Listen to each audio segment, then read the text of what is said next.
Welcome to Psychology Today. I'm your host, Ann Morrow. This is a show about bicycling and specifically bicycle safety. Thank you for joining us. And I want to thank our crew in the control room for making this show possible, and of course Northwest Bicycle Safety Council, the producer of Psychology Today. How do you roll?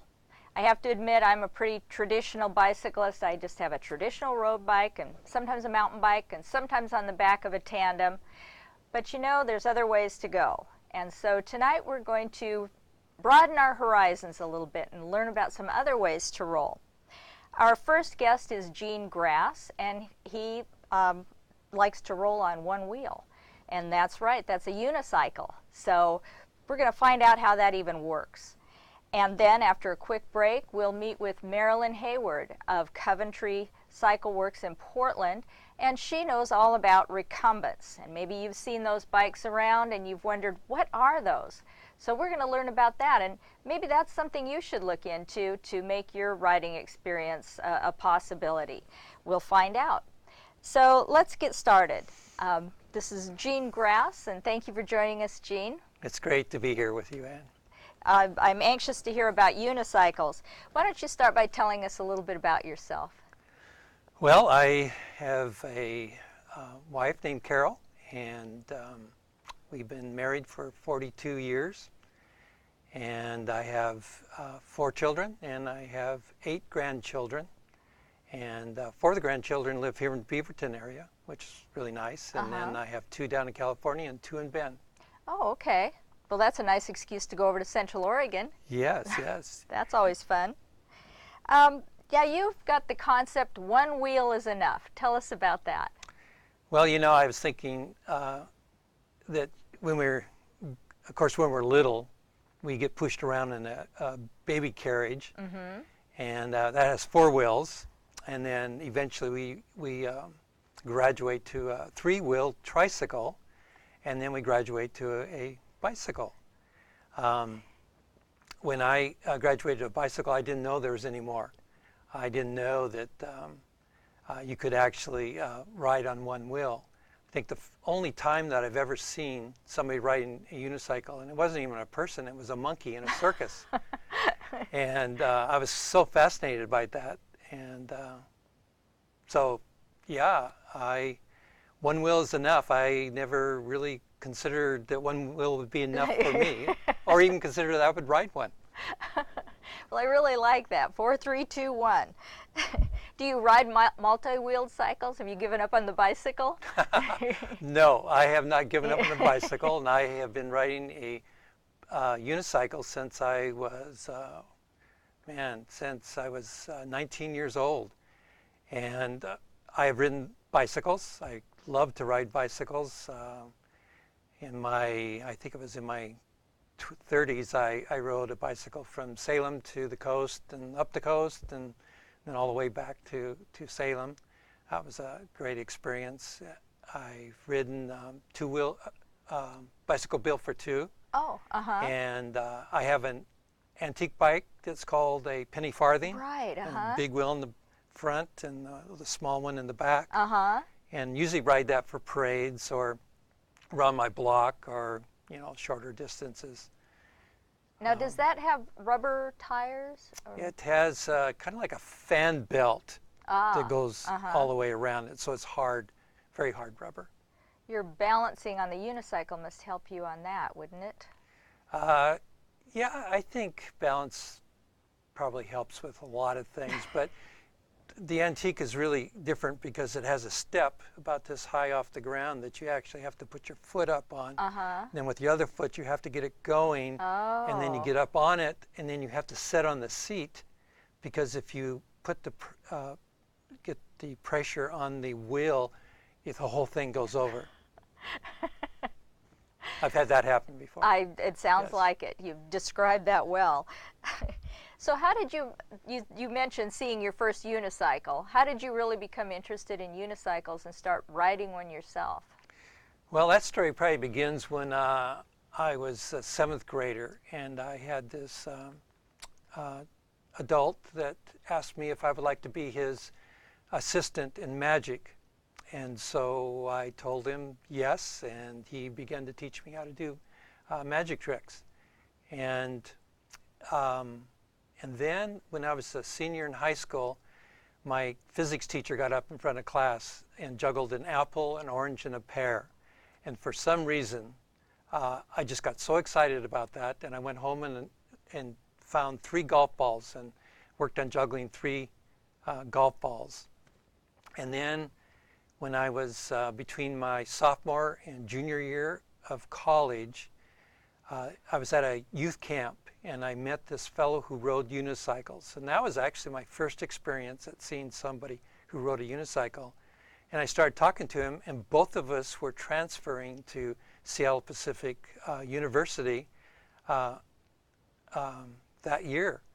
And so we started talking with each other, and I told him that I did magic and juggling, and he did unicycles. And I said, well, is there any way you'd teach me how to ride a unicycle? And he said, yes. And so he let me borrow his short unicycle. And I went home, and it took me three months to learn how to, oh no, actually a month to learn how to ride that unicycle. But I kept at it every day until I was able to ride. Wow. Okay, so you were really diligent. And what all, you talked about your magic and your juggling and all that, what all do you do on your unicycle? Let's see, I've done a lot on the unicycle, especially in the college years. When I was in college, I had 2 white doves that I would use in the magic act. And so I would often put 1 on each shoulder and go riding on the unicycle around in Seattle on my unicycle with 2 doves on my shoulders. I ride forwards and backwards on a unicycle, and I ride with 1 foot, and I juggle on the unicycle. I do a hula hoop on a unicycle. Oh, wow. Now that's pretty difficult, but Yes. I do that. And then ride people on my shoulders, small kids on my shoulders. And as I ride the unicycle, I've ridden the unicycle on a high wire, and I've ridden tall unicycles, and I think I've probably done more, but that's quite a resume. Yeah. But yet, after all that, you still consider yourself a novice. Why is that? Well, I consider myself a novice because there are actually national conventions for unicycle riders, and they compete, and there are 10 different levels of unicycle riding, and various skills and things like riding on the unicycle with your feet on the wheel and not on the pedals, and rotating the wheel by just the use of your feet, and doing figure eights. There are all different kinds of things, and I probably can do up to level 2. So there's 8 levels that I can't do. And then there are people who do a lot of mountain biking, people who go from rock to rock, just hopping on a mountain bike or mountain unicycle. And I don't do those things, so I still consider myself a novice. Well, just to be able to do it sounds very impressive. Now, you talked about this summer you had Grandpa's Circus Camp. Why don't you tell us about that? Well, my daughter-in-law and my son asked me if my wife and I would do a camp with them during the summer, because they send their kids to baseball camp, basketball camp, and all these camps, science camps, and they had a week open that they wanted to put their kids into something. And so I said, well, let me try to come up with circus camp for the boys. And they had never learned how to ride unicycles. Their ages are 10, 8, and 6. And so they were up to the challenge, and I knew it would be difficult, because it is really difficult riding that unicycle, especially the first day. But we worked at it. I decided that I was going to have them learn what endurance meant, what perseverance meant, what courage meant, and the definitions of each, and and a quote to go with them. So every day for a whole week, in the mornings we would work on unicycle riding, we would work on juggling, and we would work on magic tricks. And with the goal at the end of the week that we would put on a show for their parents. And so at the end of the week we put on the show, they did the magic tricks, and they did the unicycle riding. By the end of the week they could ride with holding my hand. So they were ready to really start taking off by the end of the week. Right on the cusp of Yes. being ready. Yes. Well, that sounds like a fun summer with Grandpa. They even told me that it was the best camp they went to that summer. Wow, that's high praise. Now, Gene, this isn't your first time on television. Tell us about when you were a celebrity back in 1969. Yes, back in 1969. We had been using the campus of Seattle Pacific University. They were so gracious to us that we were able to use a parking lot, and we set up our 7-foot high high wire, 3/4 inch cable, about 20 feet long. And so we'd practice our unicycles. We'd ride our unicycles. You'd take the rubber part off, so you just have the rim. Oh, right. And you put some putty in it to kind of fit onto the cable. And then you'd have a bar that you used. And so we would go across with riding the unicycle. And then he would ride across, and I would ride on his shoulders while he went across and juggled while on his shoulders across. And so anyway, we'd practice every day, and Seattle Times called the school and asked them if they had anything unusual going on at school. So they talked to them about us, and so they asked if they could come out and do a pictorial section on us. And we said sure. So my partner decided that he wanted to do something really outstanding, which was to build a unicycle 20 feet tall, which at that time would have been the world's record. And so he built a unicycle 20 feet tall. It has a sprocket on each side of the wheel, and a sprocket on each side on each pedal, and then with chain on each side for balance. And so he, an hour before they showed up to take our pictures, he wrote it for the first time. He had just finished it the night before, and he wrote it. And so when they came, we did the high wire act, and we did the unicycles on the ground, and he would ride a unicycle. I'd run up behind and jump on his shoulders while he was riding the unicycle, and then juggle on his shoulders, and then I rode on his shoulders on the 20-foot high wire, or 20-foot unicycle, juggling up there. And so they took pictures of us, and the pictures went all the way across the United States, and I've got a secret picked it up. And so they asked us if we would come and be on the show, and his secret, Steve McPeak was his name, and Steve his secret was going to be that he rode the world's tallest unicycle. And my secret was I rode on the shoulders of the guy that rode the world's tallest unicycle. Did they guess you? They actually didn't let me ride on his shoulders. They got too afraid the night before when we were practicing. So they only let me lift up the unicycle for him. But no, they never guessed. Well, that sounds like fun. What advice would you give to somebody who's thinking about trying out a unicycle? Well, one of the things that you have to know is that you can't learn in one day. It's very unusual for anybody to learn in one day. It usually takes, you have to allow yourself about a month, depending on how often you work at it. They say about 10 hours. 10 hours you can be riding, going forward, and then after that you're just enhancing your skill of riding. So it helps to have a partner. So it's nice if you have two people learning at the same time, because then you can hold, while you're on the unicycle, you can hold on to the person's shoulder, and they can walk with you, and you can take turns with the other person. It also helps sometimes to have a coach or somebody who knows how to ride a unicycle. That way, when you get discouraged and you want to give up and quit, the coach can tell you, no, you're just right, the timing, you're just about ready to make the next break. So a little encouragement. Yes. So what kind of a unicycle do you have, or do you have more than one? I have many. If you came to my house and you looked in my garage, you would see these unicycles hanging all over the place in the garage. I have all different sizes.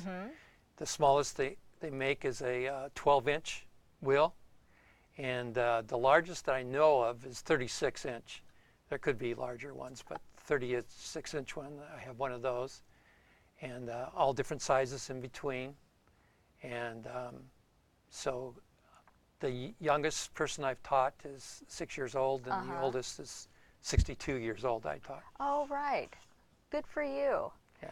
More, and we were talking before the show that there's some unicyclists in some of the schools, some groups. Yes. And I had seen one from Battleground, the Prairie High School unicycle group, teenagers, I guess, riding.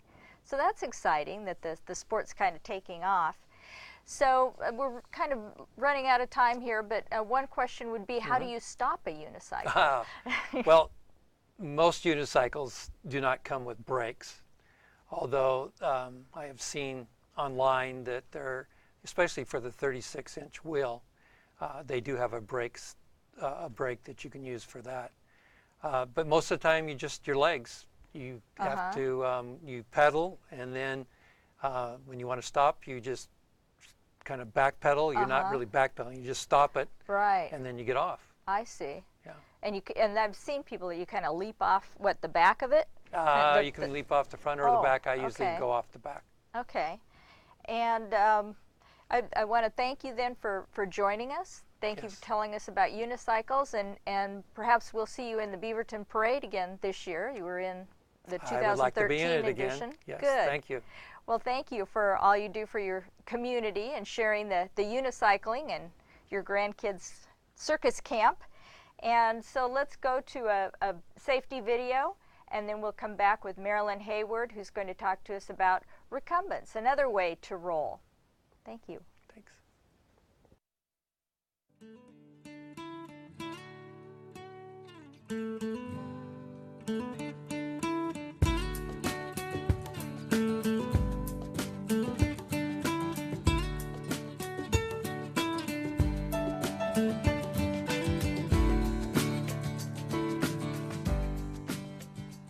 Every day, more and more people are discovering the benefits of bicycling. It's healthy, relaxing, and fun. It's great exercise and something everyone can enjoy. Millions of Americans are saving money, reducing pollution, and easing congestion every day by simply riding to work, to the store, or to visit friends and family. Whether you are riding for the first time since childhood or you ride often, following a few simple pointers can make your ride safe and enjoyable. Hi, I'm Celine Yeager. You know that old saying, you never forget how to ride a bike? Well, it turns out that's only partly true. Sure, you can get on your bike and pedal, but do you really know how to drive your bike in today's traffic? Yes, I said drive your bicycle. You see, riding a bicycle is very similar to driving a car. The same rules of the road apply to both. In many states, bicycles are considered vehicles, so bicyclists have the same responsibilities and rights as motorists. Here are some tips for safe riding. First, let's make sure you have a bike that fits you properly. Bikes these days come in a wide variety of styles and prices. Talk with the staff of your local bike shop about the kind of riding you'll do and choose the right bike for you. Hybrid and comfort bikes are great for everyday riding around town. Sport, touring, and racing bikes are better for longer rides. If you are riding off-road, head for the mountain bike section of the store for bikes with fatter tires and gearing better suited to unpaved trails. Getting a bike that fits makes it easier and safer to handle and much more enjoyable to ride. Make sure there's an inch or two between you and the top tube on a road bike. And on a mountain bike, you want the clearance to be more like 5 inches to make it easier and safer to get off the bike on rough terrain.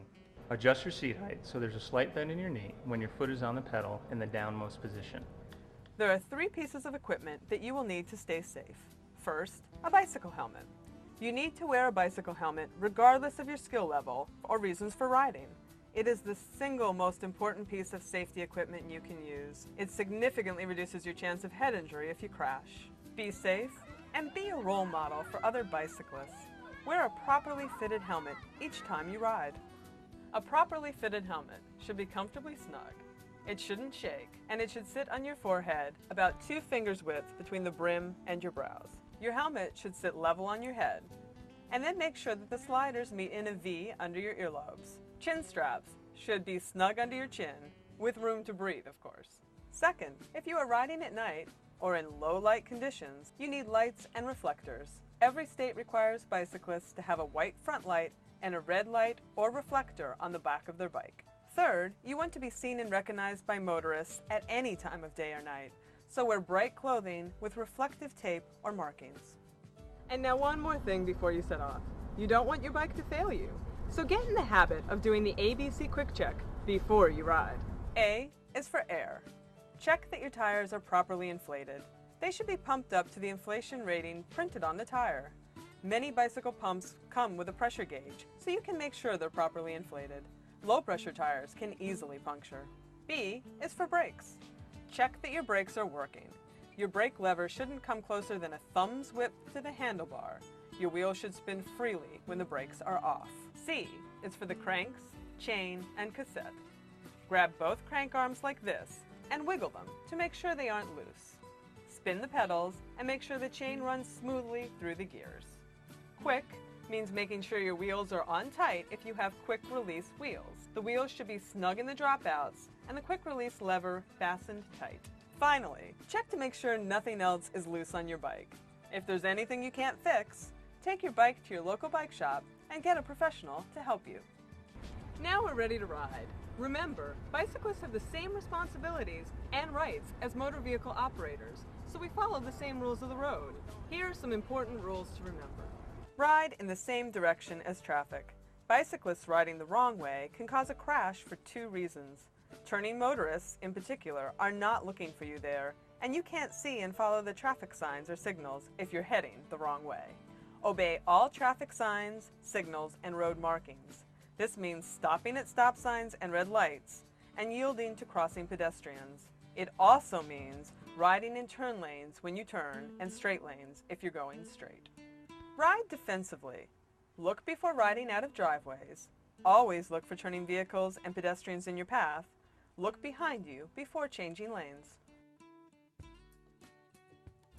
Know the law. Laws differ in each state or jurisdiction. In some areas, it's illegal to ride your bicycle on the sidewalk. If you must ride on the sidewalk, look for turning or crossing vehicles at driveways and intersections. Every community has different rules and regulations for driving a bicycle. Know those that apply to you, obey them, and set a good example for others. Avoid road hazards. Carefully ride around drain grates, gravel, glass, and debris.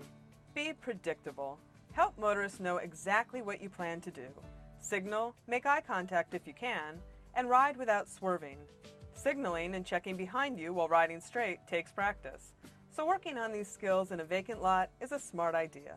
Stay to the right and pass on the left. This applies to the road and riding on a shared use path or trail. On a path, give an audible signal and always yield to pedestrians and people on horseback. Fasten on your left. When trails cross roadways, use caution and obey any traffic signs and signals. Bicycling is fun, but it requires all your concentration. It requires using a helmet, lights, and bright colored clothing, and a bicycle in good repair that's properly fit to you. It requires you follow the traffic principles and be prepared to avoid hazards.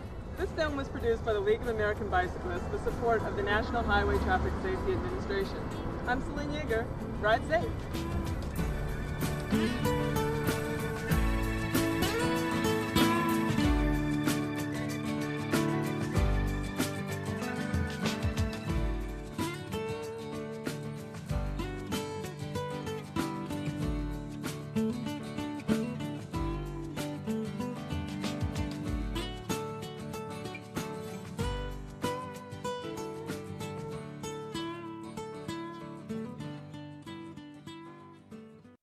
Well, a little safety video is always a good reminder. We're coming out of a bunch of snow here in our area, and I know many of you haven't been able to ride your bikes, so it's kind of, I don't know, tantalizing to watch bicyclists with just shorts and t-shirts on in some sunny weather, so we're looking forward to that soon. We're back with Psychology Today, and Marilyn Hayward from Coventry Cycle Works is with us, and she knows a lot about recumbent bikes. So we're going to learn about what a recumbent is and the various types and why it might be interesting to you. You might want to test those out. So thank you, Marilyn, for joining us. Thanks for having me, Ann. I'm looking forward to learning something here. Tell us a little bit about your background. Well, I was born and raised in Southern California and moved up here in 1990 and was working in the high-tech industry for a number of years, but then circumstances presented themselves and I ended up buying the bike shop. Okay. And tell us about some of the kinds of riding that you enjoy doing. I enjoy all types of riding. I've done almost every one of the major centuries in the area multiple times. I enjoy pleasure riding, and I've had a part in racing over the years. I actually 2 years ago established a world's record for age and gender. Wow, and good I for was, you. thank you, racing against conventional bikes. Okay, well that's very impressive. Now we're in the winter months here in the Northwest, so tell us how you keep riding in the winter. What kind of gear, what do you do to make that work? Well, just high quality rain gear is really important, and knowing how many things you need, like do you need shoe covers and do you need a helmet cover? Is it coming down that hard, or can you get by with just a lightweight rain jacket? So trial and error and just Yeah. quality. Quality. Let's start by having you give us a definition of recumbent. What does that mean? A recumbent is any bike or three-wheeled trike or tricycle, but we don't call them that, that has a support for your back. Oh, Okay, and you're in a recumbent, which means reclined position. All of your weight is, most of your weight is distributed on your back because you've got that seat support. I see. Now what's the difference between a recumbent and a human-powered vehicle, or HPV? There really is no difference. Even your conventional bike and a unicycle is a human-powered vehicle. However, in the 1930s, a man by the name of Francois Fayeur in France invented the first recumbent, and the conventional bike riders of the time declared that it wasn't a bicycle, it was a human-powered vehicle. Oh. And then that became the separating term between conventional bikes and recumbents. But HPV, human-powered vehicle, applies to any form of riding. Yeah, okay, that Okay. makes sense. Tell us a little bit about your store and location.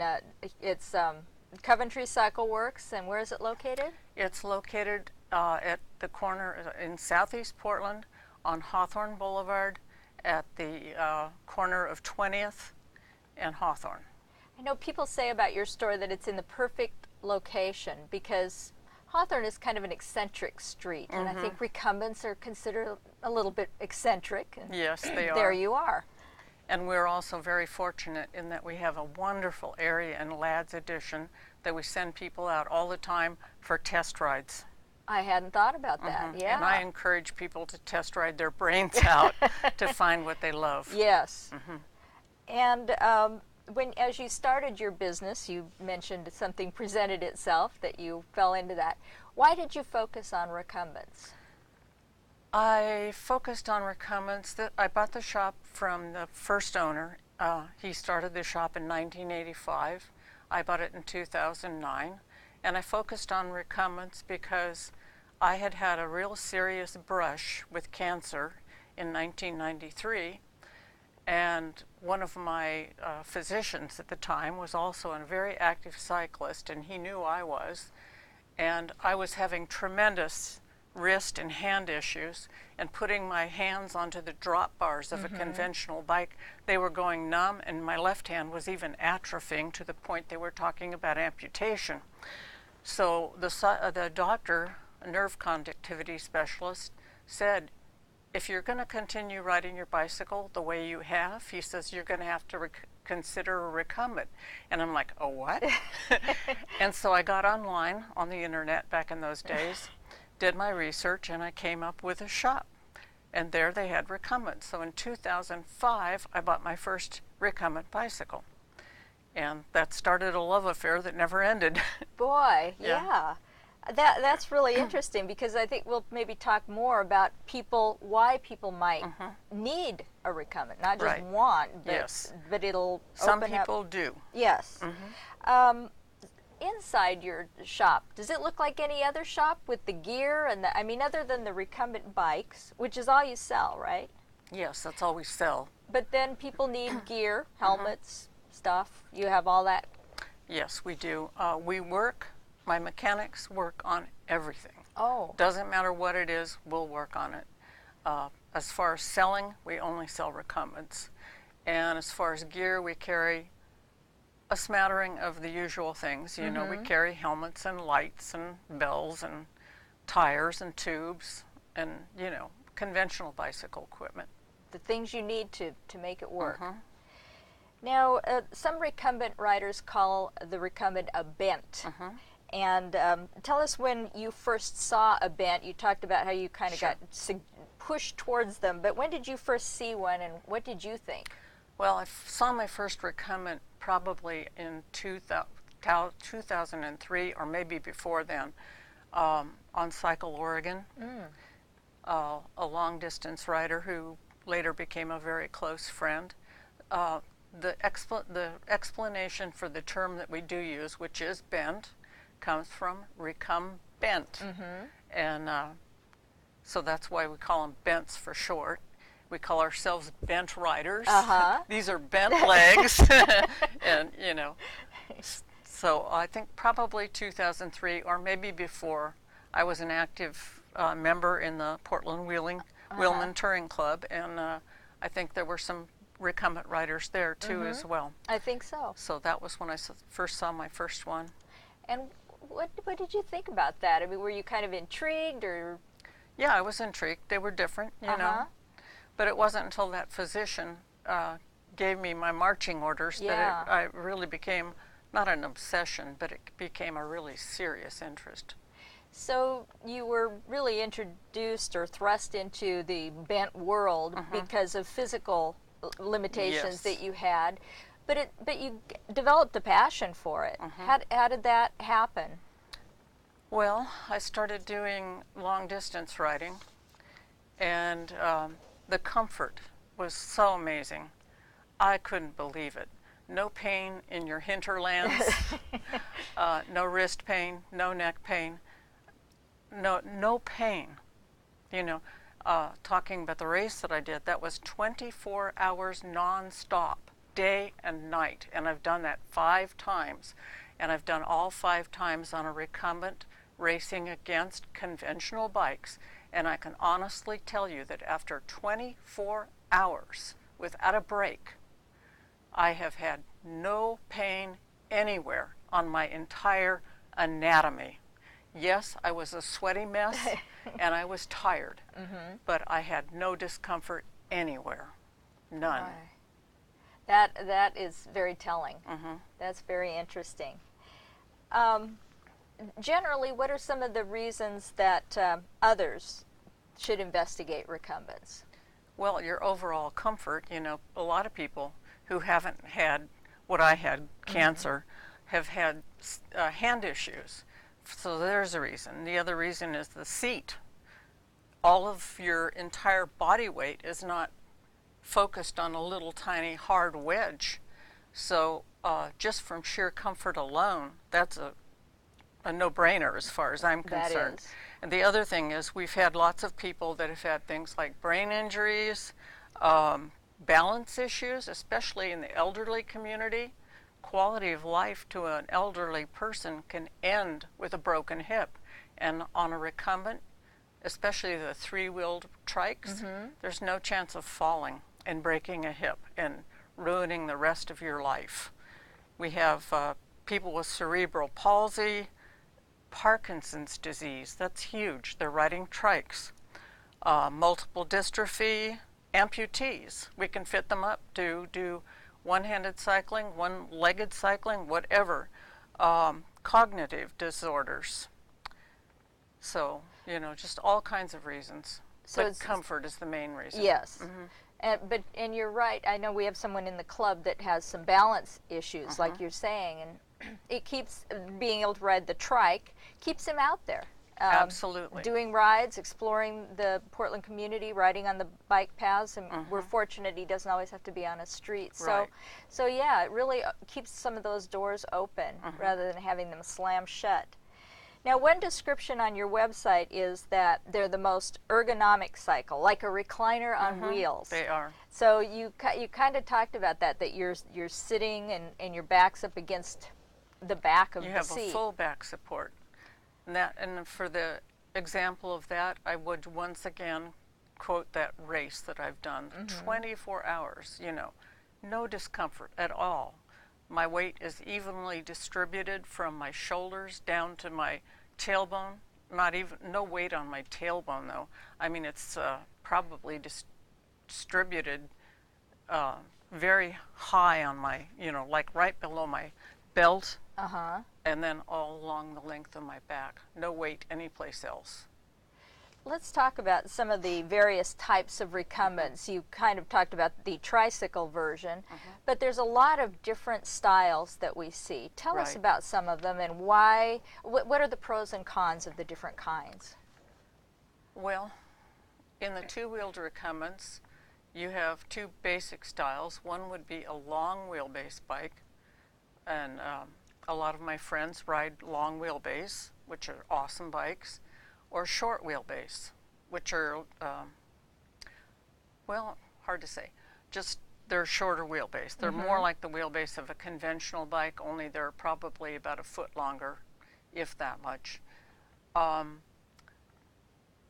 For instance, on those, if one of these days I'd love to ride across the United States, and I'm an exclusive short wheelbase rider. Oh. However, if I opted to do a ride across the United States, I would probably do it on a long wheelbase bike because it's a little bit, the frame is a little bit springier, so you'd have a little bit more comfort.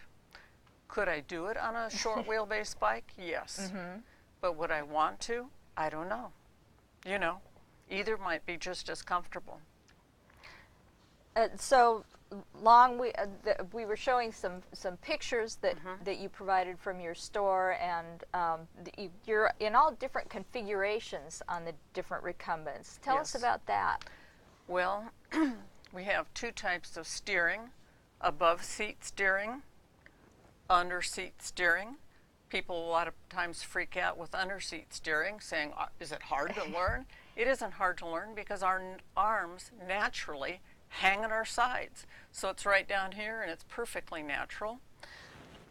We have the over seat, under seat. We have combinations of wheel sizes. Some of the recumbents have a small wheel in the front with a larger wheel in the back. That's very convenient for the more petite rider because it makes it easier to step over the frame, and it also makes it easier to get a foot down when you come to a stop than if you're up on a short wheelbase, what they call a high racer. The tube is on an angle with your feet way off the ground. It's a little harder. Sometimes you're on tippy-toe to get a foot down at a stop. And there's different types of steering in the three-wheeled recumbents.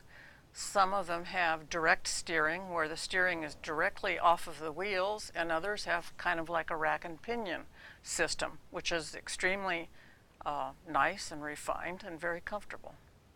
It sounds like you can get your kind of basic recumbent to your kind of high-end sports car kind of recumbent, and maybe even like you were talking about with the long wheelbase, kind of the luxury car recumbent, depending on what your needs might be. So Absolutely. It sounds like you really need to Test ride and come in and really having thought about your needs and expectations and where you want to go.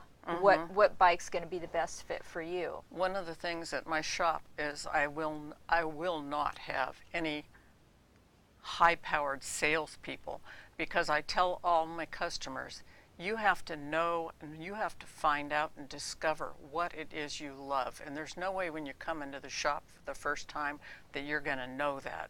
You may think you do, but you may find out otherwise. We strongly encourage people to go out and test ride multiple bikes when they're there. And most of our customers come back, 4, 5, 6 times and ride all kinds of trikes, and they formulate their opinions. So if they do make a purchase, they really do love what they've bought, and that's the important thing. I can see where that would really be true. It really is. This is not an impulse buy. No, it is not. This is a very careful, thoughtful purchase. Probably more important than a car, because it's really going to impact the way you feel and the way you enjoy your ride. So, yeah. Now, are recumbent bikes faster or slower than, you talked about winning a race? That's a toss-up. Now, going up a hill, you're going to be a little slower on a recumbent because you can't stand on the pedals and power your way up. However, as I tell all my customers, if you're willing to do the homework, and I call it homework, of there's a hill, go climb it, go down it, go back up it, go down it, go back up it. I would do that. I did that for months when I first switched to a recumbent, and I got my climbing skills back, but I really worked like a dog to do that. So recumbents on the hills are going to be slower initially. They don't have to be, but you have to be willing to break a sweat on a regular basis if you're going to become as good as you were. Otherwise, you're going to lose performance on the hills. Going down a hill, you're going to fly faster than you ever dreamed. Yeah. So, in transitioning from perhaps a regular road bike to a bent, and like you talked about, bent legs, that you use a little bit different muscle group then to propel the bike. Yes. And what would that be? Well, your quads. Okay. They're used differently in the backs of your legs. Okay. Okay. And how about your glutes and stuff? Are you using kind of and that's kind of your hamstrings, kind of in the back. I'm not really good with anatomy, but the backs of your legs more? I wouldn't say so. I'd say it's more the tops of your legs. Okay. Yeah. And so doing repetitive hill climbing to perfect your ability to climb the hills, it pays off. It like does. It would with a road bike. My commute from my home was 30 miles round trip, and I did that almost every day. And then after I would get home at the end of my day, I would go out of my way to do an additional 20 miles strictly hill climbing. I would go up the hill, come back down, go back up the hill, come back down. And I did that for 20 miles on a short road that had a really steep hill. And I did that for months, and I got my climbing legs back. It takes the work. It takes work. Now, some of the cyclists, some of the recumbents have fairings, which are also different. Talk about those a little bit, please. Well, fairings, we have several manufacturers here in the States that make them, and what they are is like a windshield. They break they deflect the wind, and so with a fairing, your potential for greater speed is definitely there.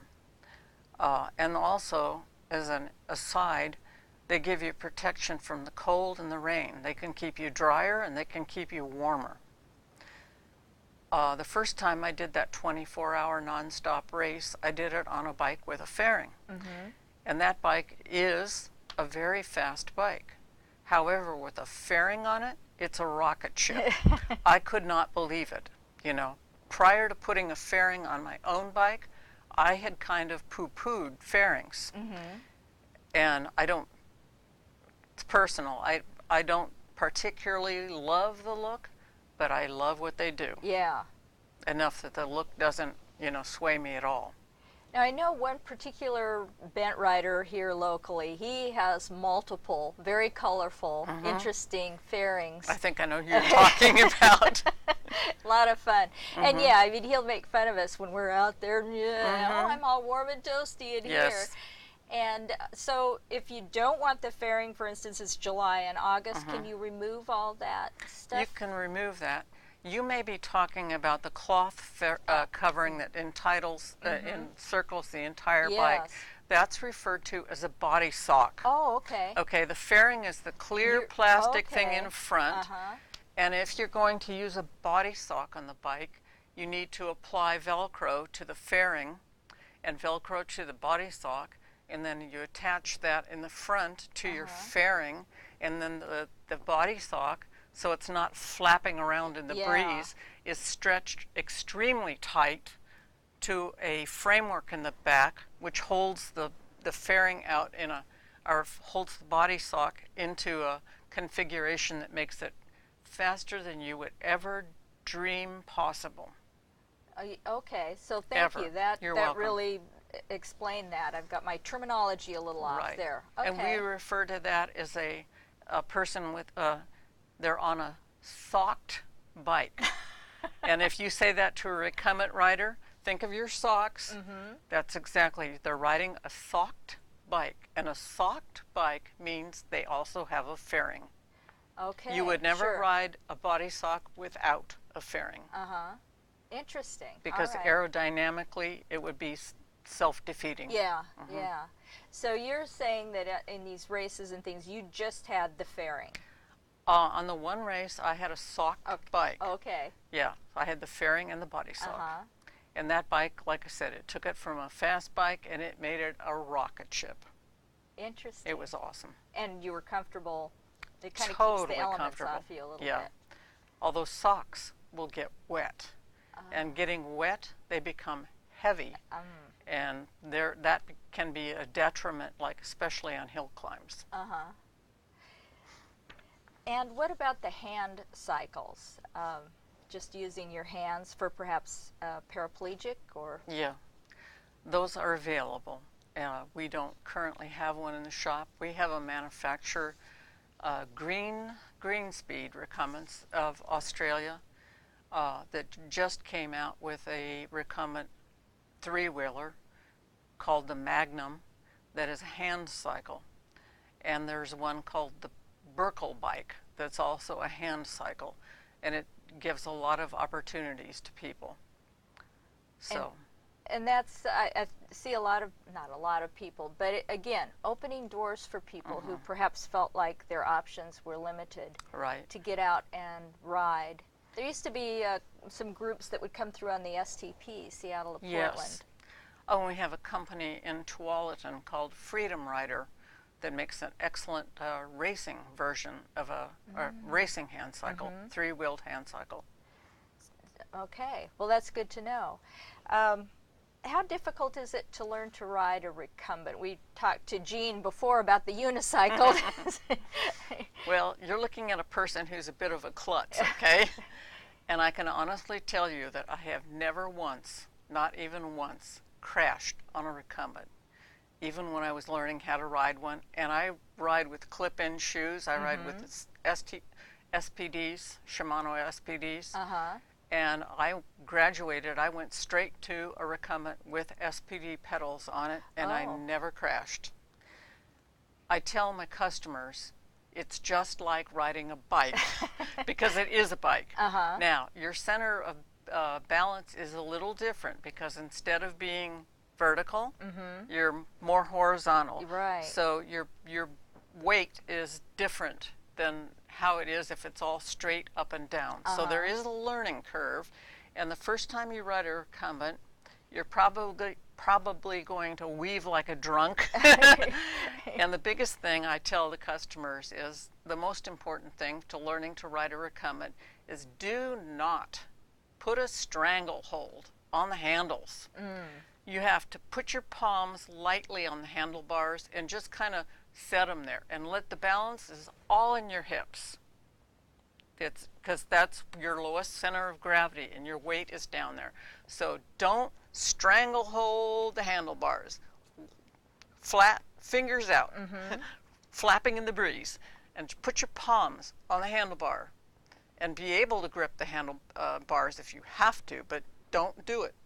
And let the balance be in your hip. And when you do, riding it is a dream. Let's talk a little bit about gear. You talked about, you know, clip-in pedals. Let's kind of go head to toe here. So, a helmet, Absolutely.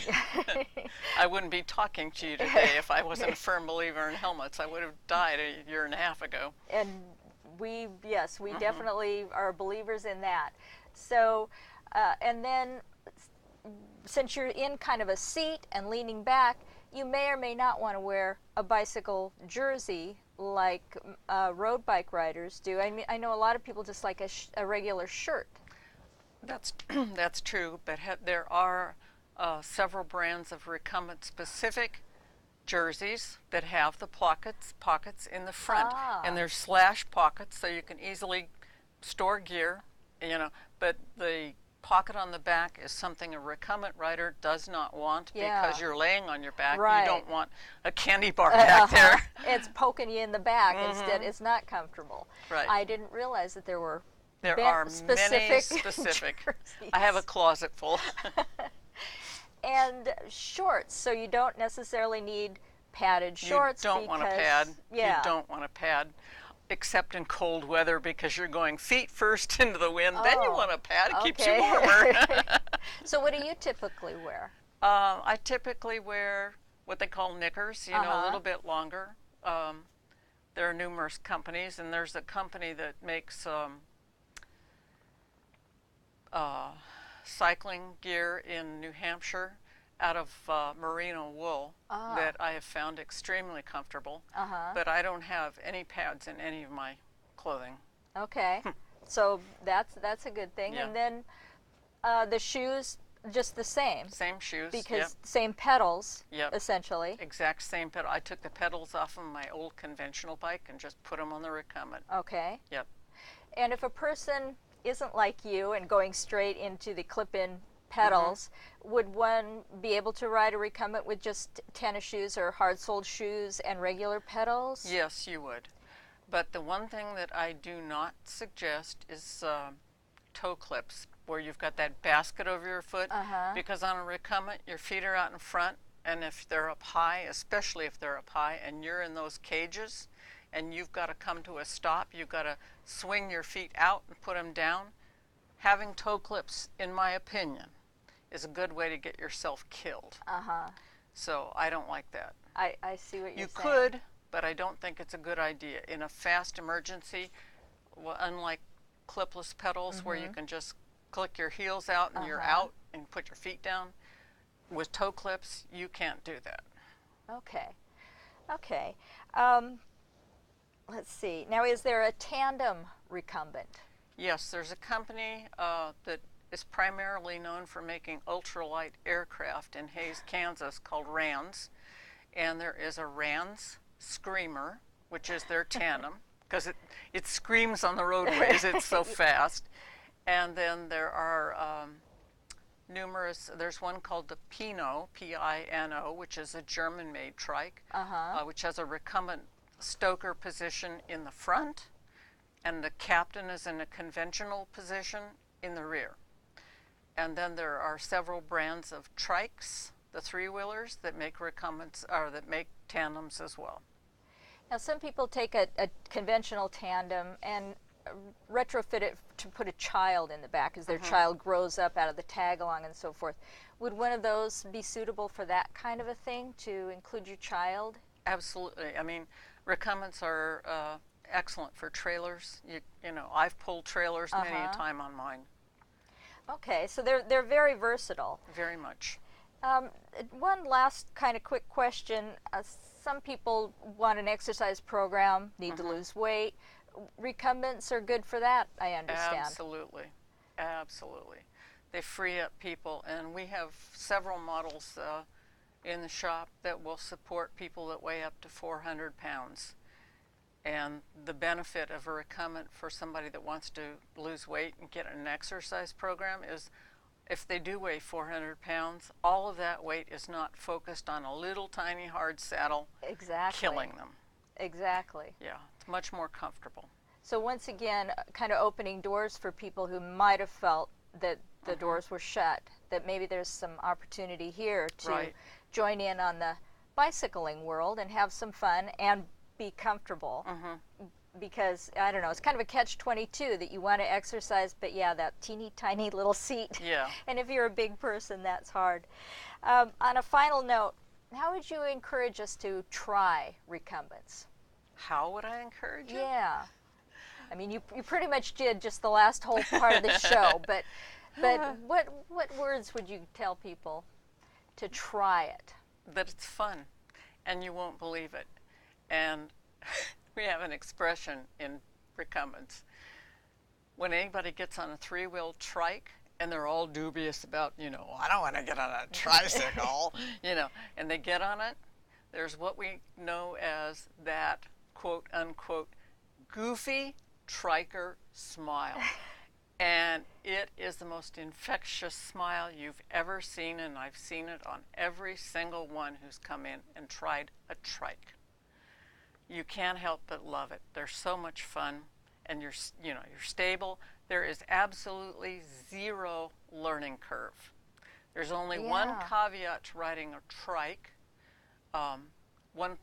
There's two types of trikes. Tadpoles have two wheels in the front and one in the back. Think of the shape of a pollywog, big in the front, skinny in the back. And then trikes that have one wheel in the front and two wheels in the back, those are deltas. And on the tadpole trikes, the only thing you never, ever, ever want to do is put a foot down when the trike is moving forward, because you could get what they call leg suck, where your leg is pulled back under. You could actually break a bone, which I almost did once. So the options are out there for recumbents, and thank you so much, Marilyn, for joining us. Thank you. And explaining these bents to us that we see out on the road. And I would encourage you, it gives you lots of different options that maybe you weren't aware of, and maybe you can join us in this great recreation called cycling, which bents are part of. So thank you. Thanks for your insights. Thanks for having me. So we want to thank our guest, Jean Grass, our unicyclist, who thinks one wheel is enough, and Marilyn Hayward from Coventry Cycle Works. I think we've learned about some different ways to roll, and so we can investigate things that'll work for us. Thank you for joining us, and thanks to Northwest Bicycle Safety Council for producing the show. And we'll see you next time. Thank you.